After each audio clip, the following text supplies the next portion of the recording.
اس آیت میں بھی، اس سورے میں بھی آغاز میں اللہ تعالیٰ نے قسم کھائی ہے۔ اب اس کے بعد دیکھیں کیا ارشاد فرماتے ہیں قسم کے بعد، قسم ہے ستارے کی جب وہ غروب کرے، تمہارا رفیق یعنی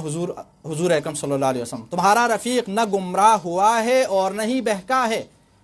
وما ينطق عن الهوى ان هو الا وحی یوحی، وہ خواہش سے نہیں بولتا، یہ تو صرف وحی ہوتی ہے جو اس پر نازل کی جاتی ہے۔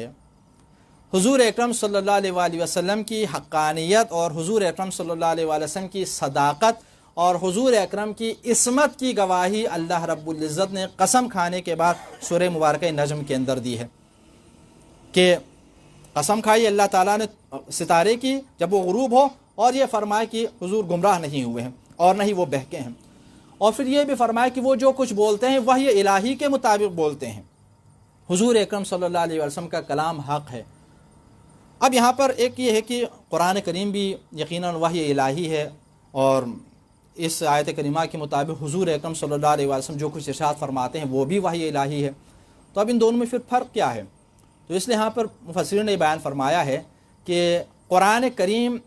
الفاظ بھی اللہ رب العزت کی طرف سے ہیں، یعنی مکمل اس کی ترکیب، اس کے الفاظ، سارے جملے اللہ رب العزت کی طرف سے ہیں، اور اپنے ان الفاظوں کے ساتھ یہ اعجاز ہے اور معجزہ ہے، تب یہ کیا ہے قرآن کریم کی آیات ہیں۔ لیکن اگر مفہوم اللہ رب العزت کی طرف سے، حکم اللہ رب العزت کی طرف سے، انہی کو حضور اکرم صلی اللہ علیہ وآلہ وسلم اپنے انداز میں اپنے طور پر جب بیان فرمائے تو یہ کلام رسول ہے۔ تو لہٰذا جس طرح اللہ رب العزت کا قول حق ہے، بالکل اسی طرح حضور اکرم صلی اللہ علیہ وآلہ وسلم کی زبان اطہر سے نکلنے والے تمام کلمات بھی حق ہیں۔ آپ صلی اللہ علیہ وسلم کی زبان مطہر سے کوئی ایسی بات نکلتی ہی نہیں ہے کہ جو خلاف حق ہو، اللہ تعالیٰ کے دین کے خلاف ہو، یا کلی طور پر وحی الہی کے دائرے سے باہر ہو۔ تو لہٰذا حضور اکرم نے جو کچھ ارشاد فرمایا ہے اپنی زندگی کے اندر، ان سب کی حقانیت کے اوپر ایمان رکھنا ہمارے فرائض میں شامل ہے، اور اس کو بطور سنت اپنانا اور ان کو اپنے لیے حجت قرار دینا، کلام الہی کو، احادیث نبوی کو اپنے لیے حجت قرار دینا بھی ان آیت کریمہ کے مطابق کیا ہے، ہر صاحب ایمان کا فریضہ ہے کہ وہ حضور اکرم صلی اللہ علیہ وسلم کے کلام کی حقانیت کے اوپر ایمان رکھیں۔ تو لہٰذا حضور نے اب جو کچھ بھی ارشاد فرمایا ہے وہ اللہ رب العزت کا کلام ہے۔ تو اس سے معلوم یہ ہوتا ہے کہ حضور اکرم صلی اللہ علیہ وآلہ وسلم کیا ہے، معصوم ہے، اور یہ عصمت کا عقیدہ ہم سب رکھتے ہیں۔ لیکن اب ہمارے ہاں کبھی کبھی ایسا ہوتا ہے کہ بعض روایات جو ہیں وہ ایسی آ جاتی ہیں کہ جن روایات سے حضور اکرم صلی اللہ علیہ وسلم کی کسر شان ہو جاتی ہے، شان میں تھوڑی کمی ہو جاتی ہے۔ تو اب ایسے مواقع پر ہمیں یہ دیکھنا ہوگا کہ حضور اکرم صلی اللہ علیہ وسلم کے بارے میں سورہ نجم کے اندر اور دیگر بہت ساری صورتوں کے اندر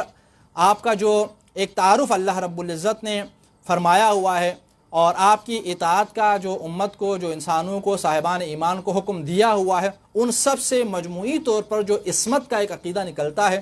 ان سب کی موجودگی میں اب ان روایات کو اگر پرکھا جائے تو پھر پتہ چلے گا کہ یہاں پر یہ روایتیں کیا ہیں،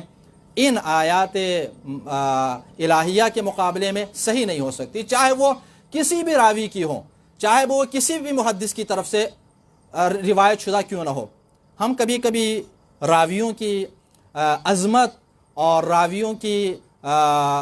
کے ساتھ ارادت، محدث کی عظمت اور محدث کے ساتھ ارادت کی وجہ سے اس حد تک آگے بڑھ جاتے ہیں کہ ان روایتوں کو صحیح سمجھتے ہیں، اور اس کے نتیجے میں حضور کے اوپر جو نعوذ باللہ من ذالک الزامات لگتے ہیں، اعتراضات ان سے وارد ہو سکتے ہیں، ان کی پرواہ نہیں کرتے۔ یہ انتہائی ایک بدعقیدتی ہے کہ ہم راویوں کے ساتھ تو اور اسی طرح محدثین کے ساتھ تو عقیدت کا اظہار کریں، چاہے اس کے نتیجے میں حضور اکرم صلی اللہ علیہ وسلم کی شان میں کمی ہی کیوں نہ پیش آ جائے۔ بھئی اللہ رب العزت کی شان اگر ان روایتوں کے ذریعے اگر نعوذ باللہ کم ہو جاتی ہے تو پھر یہاں پر آپ ان روایتوں کے بارے میں تحقیق کر لیں کہ یہ روایتیں کہیں ضعیف نہ ہوں، ان روایتوں کے اندر کوئی نہ کوئی ضعف موجود۔ ہم یہ مان سکتے ہیں کہ راویوں سے غلطی ہو سکتی ہے، ہم یہ مان سکتے ہیں کہ محدثین سے غلطی ہو سکتی ہے، لیکن یہ نہیں مان سکتے کہ نبی کریم صلی اللہ علیہ وسلم سے کوئی غلطی ہو سکتی ہے، حضور اکرم صلی اللہ علیہ وسلم کوئی نسیان کر سکتے ہیں، کوئی فراموشی آپ کے اوپر عارض ہو سکتی ہے، اس کو نہیں مان سکتے۔ ٹھیک ہے، تو لہٰذا یہ ایک ایسی حقیقت ہے کہ جس کے اوپر اب یہاں پر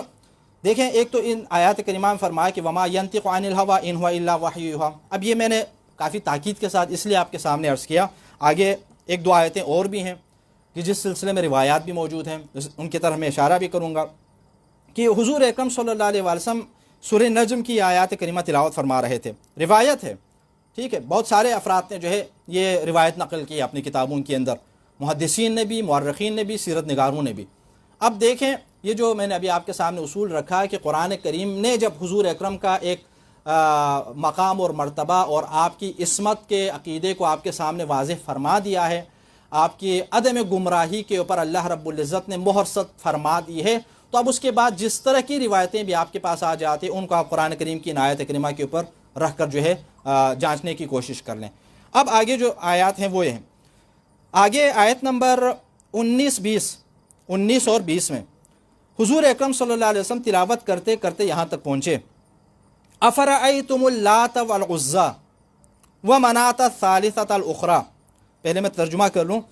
کہ بتحقیق،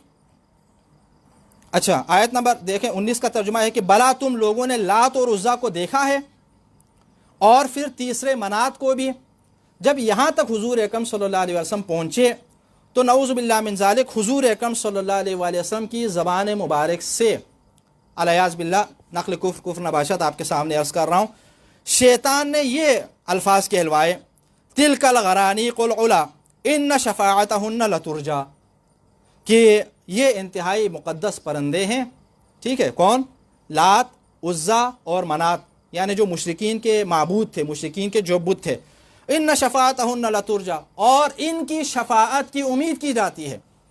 یعنی مشرکین جو عقیدہ رکھتے تھے کہ یہی بت ہمارے لیے شفیع بنیں گے کل قیامت کے دن، حضور اکرم صلی اللہ علیہ وسلم نے نعوذ باللہ من ذالک ان کلمات کو اپنی زبان کے اوپر جاری فرما دیے. اب اس کے بعد کیا ہوا؟ اس کے بعد یہ ہوا کہ حضور اکرم صلی اللہ علیہ وسلم نے سجدہ کیا، اور جب آپ نے سجدہ کیا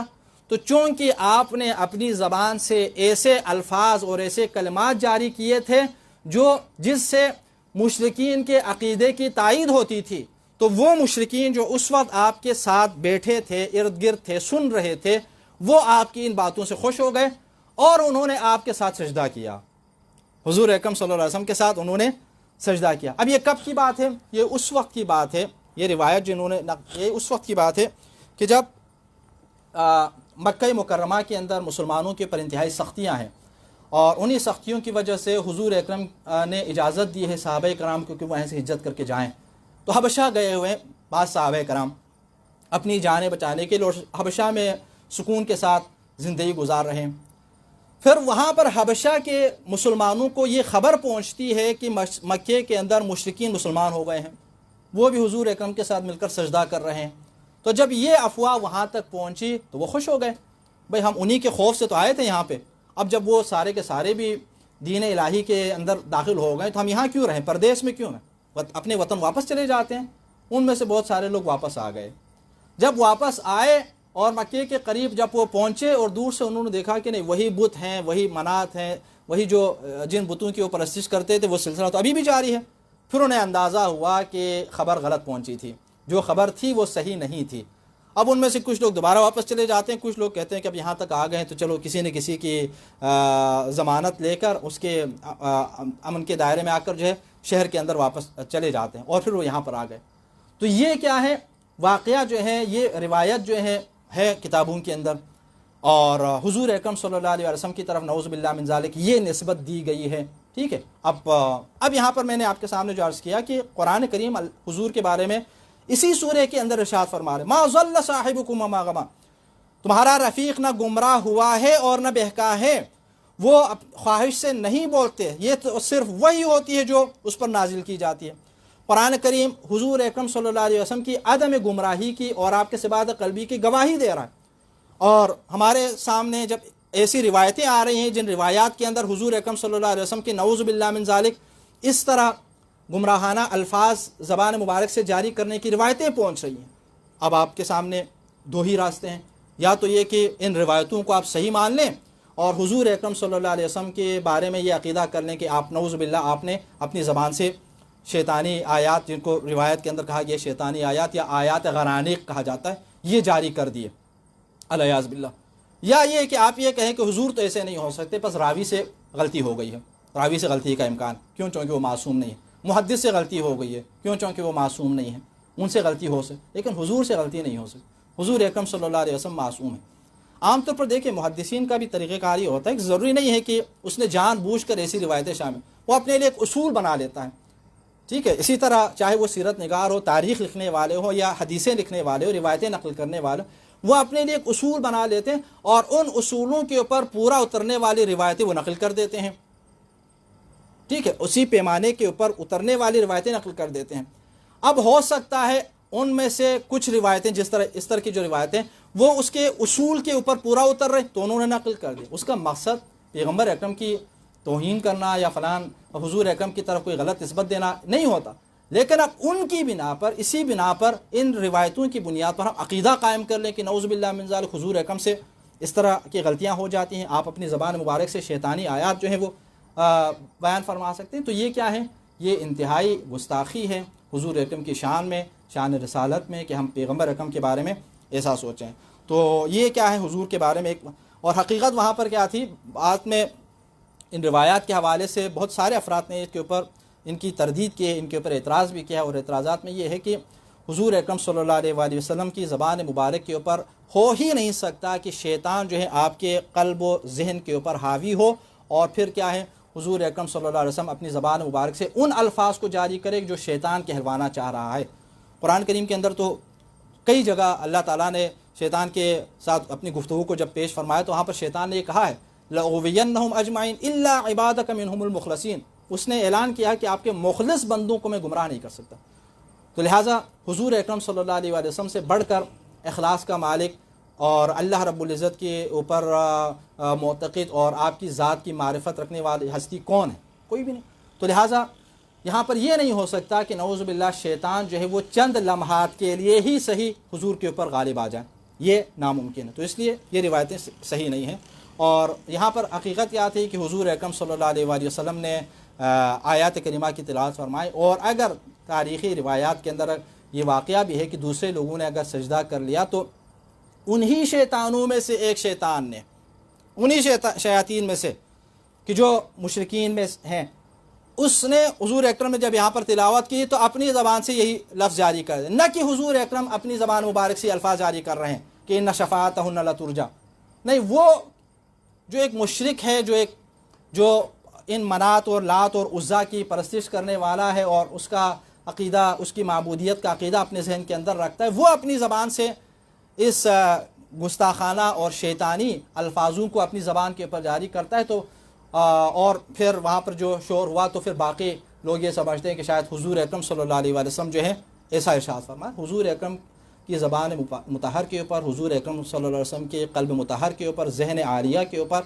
شیطان کے غالب آنے کا سوال ہی پیدا نہیں ہوتا۔ قرآن کریم کی یہ آیت کریمہ جہاں پر اللہ تعالیٰ نے مطلق طور پر پیغمبر اکرم کی اطاعت کرنے کا حکم دیا ہے، وہ تمام آیات کریمہ آپ کی عصمت مطلقہ کے اوپر جو ہے وہ دلالت کرتی ہیں۔ تو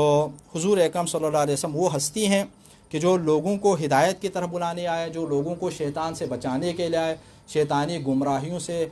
ہم حضور کی تعلیمات کے اوپر عمل کر کے بچ سکتے ہیں۔ تو آپ کے بارے میں اس قسم کے روایتوں کی بنیاد پر یہ عقیدہ رکھنا کہ نعوذ باللہ آپ سے یہ غلطی ہو سکتی ہے، یہ کیا ہے؟ یہ واقعی توہین ہو جائے گی حضور اکرم کی شان میں۔ پھر آگے